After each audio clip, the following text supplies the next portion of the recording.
ಇನ್ನು ಪ್ರಜ್ವಲ್ ರೇವಣ್ಣ ಅವರ pen drive ಕೇಸ್ನಲ್ಲಿ ಹಾಸನದ ಮಾಜಿ ಶಾಸಕನೊಬ್ಬನ ಕೈವಾಡವಿದೆ. ಅವರೇ ಕೋಟ್ಯಂತರ ರೂಪಾಯಿ ಹೂಡಿಕೆ ಮಾಡಿದ್ದಾರೆ. ಕೋಟ್ಯಂತರ ರೂಪಾಯಿ ಹೂಡಿಕೆ ಮಾಡಿ ಪೆನ್ ಡ್ರೈವ್ಗಳನ್ನು ಹಂಚಿಕೆ ಮಾಡಿದ್ದಾರೆ. ಮಂಡ್ಯದಲ್ಲಿ ಕಾಂಗ್ರೆಸ್ ಶಾಸಕ ರವಿ ಗಣಿಗ ಹೊಸ ಬಾಂಬ್ ಸಿಡಿಸಿದ್ದಾರೆ. ಇನ್ನು ಎಚ್.ಡಿ. ರೇವಣ್ಣ ಕುಟುಂಬದ ಜೊತೆಯಲ್ಲಿ ರಾಜಕೀಯ ವಿರೋಧಿ ಇರೋರವರು. ಆ ನಾಯಕ ಏನಿದ್ದಾರೆ ಅವರು ಎಚ್.ಡಿ. ರೇವಣ್ಣ ಕುಟುಂಬದ ಜೊತೆಯಲ್ಲಿ ರಾಜಕೀಯ ವಿರೋಧ ಇರೋರು. ರಾಜ್ಯ ಮಟ್ಟದ ಬಿಜೆಪಿಯಲ್ಲೂ ಕೂಡ ಉತ್ತಮ ಸ್ಥಾನದಲ್ಲಿ ಕುಳಿತಿದ್ದಾರೆ. ಮಾಡೋದೆಲ್ಲ ಮಾಡಿದ್ದಾರೆ. ಆದರೆ ಮಾಡೋದೆಲ್ಲ ಮಾಡಿ ಈಗ ಡಿ.ಕೆ. ಶಿವಕುಮಾರ್ ಮೇಲೆ ಹೇಳ್ತಾ ಇದ್ದಾರೆ. ಮೊಸರು ತಿಂದು ಮೇಕೆ ಬಾಯಿಗೆ ಒರೆಸಿದ ಹಾಗೆ ಮಾಡ್ತಾ ಇದ್ದಾರೆ. ದೇವರಾಜೇಗೌಡನ ಫೋನ್ ಕಾಲ್ ಟ್ರ್ಯಾಪ್ ಮಾಡಿದ್ರೆ ಎಲ್ಲವೂ ಕೂಡ ಗೊತ್ತಾಗುತ್ತೆ. JDS ಅನ್ನ ಮಟ್ಟ ಹಾಕೋದಕ್ಕೆ ಬಿಜೆಪಿ ಈ ರೀತಿಯಾಗಿ ಸ್ಟೈಲ್ಗಳನ್ನು ಬಳಕೆ ಮಾಡ್ತಾ ಇದೆಯಂತ ಗಂಭೀರವಾದ ಆರೋಪ ಮಾಡಿದ್ದಾರೆ. ಈ ಪೆನ್ ಡ್ರೈವ್ನ ಹಿಂದೆ BJPಯ ರಾಜ್ಯ ಮಟ್ಟದ ನಾಯಕ ಹಾಗೂ ಹಾಸನದ ಮಾಜಿ ಶಾಸಕನ ಕೈವಾಡ ಇದೆ.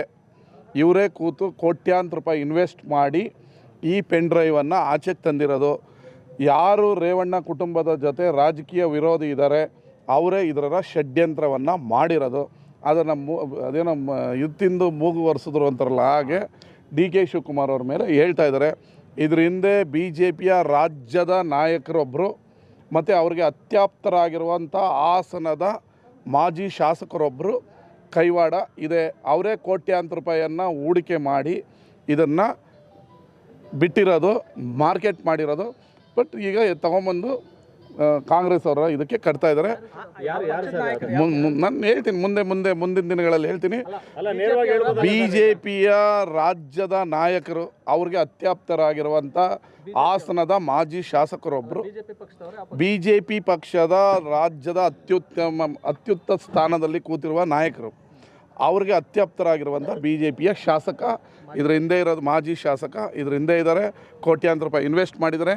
ದೇವರಾಜೇಗೌಡನ ಫೋನ್ ಕಾಲ್ ರೆಕಾರ್ಡನ್ನು 1 ತಿಂಗಳಿಂದ ವಾಟ್ಸಪ್ ರೆಕಾರ್ಡ್, ಮತ್ತು ನೀವೆಲ್ಲ ಜನ ಯಾರು ಡೈರೆಕ್ಟ್ ಫೋನಲ್ಲಿ ಮಾತಾಡೋಲ್ಲ, ಮತ್ತು ಕಾಲ್ ಲೊಕೇಶನ್ನು ಇದನ್ನು ತೆಗೆದ್ರೆ ಯಾರು ಅವ್ರ ಹಿಂದೆ ಇದ್ದಾರೆ ಅಂತ ಗೊತ್ತಾಗ್ತದೆ.